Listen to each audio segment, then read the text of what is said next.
अखिल भारतीय मराठी नाट्य संमेलन पिंपरी चिंचवडमध्ये होते। मुख्यमंत्री एकनाथ शिंदे यांच्या हस्ते अखिल भारतीय मराठी नाट्य संमेलनाचं उद्घाटन होणार आहे। उपमुख्यमंत्री अजित पवार आणि सांस्कृतिक मंत्री सुधीर मुनगंटीवार हे या उद्घाटन सोहळ्याचे प्रमुख अतिथी असणार आहेत। अभिनेते प्रशांत दामले, वर्षा उसगावकर यांसारखे अनेक मराठी कलाकार, नाट्यप्रेमी या संमेलनाला हजर आहेत।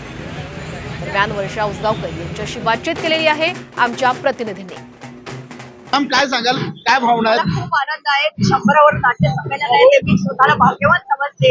या शोभायात्रेत मला सामील व्हायचा म्हणजे संधी मिळाली आणि मी माझ्या करिअरची सुरुवात थिएटर पासूनच केली आणि आज परत एकदा प्रशांत दामले जे विद्यमान अध्यक्ष आहेत नाट्य परिषदेच्या मध्यवर्ती शाखेचे, त्यांच्याबरोबर सारखं काहीतरी होत आहे। हे नाटक मी करते त्यामुळे परत नाळ जोडली गेली आहे माझी रंगभूमीशी आणि यावर्षी 100वर नाट्य संमेलन सुद्धा आले। मला खूप आनंद आहे।